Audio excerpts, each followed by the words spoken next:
Hello guys, mapagpalang araw po sa ating lahat. Muli pong nagbabalik ang inyong abang lingkod sa muling pagbabalik sa paglalakad na mag-isa na naman. Dito tayo sa Kuwait City as usual. Ayan, so galing po tayo sa simbahan. Sa pasalamat lang tayo, hingi lang tayo ng pangunawa, gabay na sana lagi ang kaligtasan, ang kalusugan.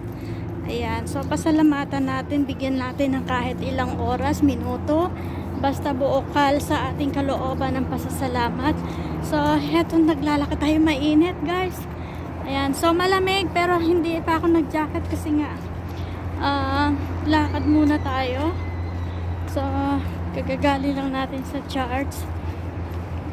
So, dito, so yung mga may kasama akong isa, actually puntahan ko, hindi ako talaga dito ang punta, kaya lang dahil nga kailangan muna nating magpasalamat, kumaan muna tayo, so kaya daan muna tayo nga dito sa church. So habang tayo naglalakad, kasi meron akong pupuntahan mamaya, so grabe ang init na, mainit.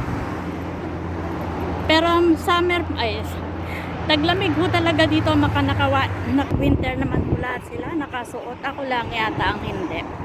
Ayan, ako lang medyo naiinitan pa ako, kaya gano'n. So samahan niyo muna ako sa akin paglalakbay. Nandito tayo sa highway, so kaya lakad-lakad muna. Ayan, meet up ko yung mga kasama kong girl as usual, para yayain ko doon sa Salmiyang mamaya. Doon naman kami kasi titingnan ko yung bahay guys na lilipatan ko para makapag-umpisa tayo ng panibagong buhay ng 2024. Ayan. Hello! What is that, sister? Ayan, ialait. Ay, syukran. This is India food? I don't know, Sri Lanka food. Syukran! Ayan, wahid Sri Lanka I like. Ayan, binigyan tayo ng thank you for sharing your food. Binigyan ko ng pagkain guys, Sri Lanka na naglalakad tayo.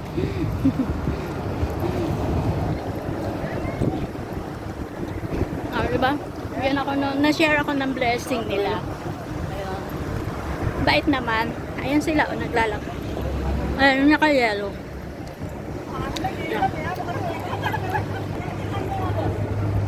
Diba? Thank you sa mga friends na Sri Lanka. Pinagyan ko ng food nila. Kainin natin. Siyempre masarap yun. Bigayan mula sa puso nila. Habang naglalakad.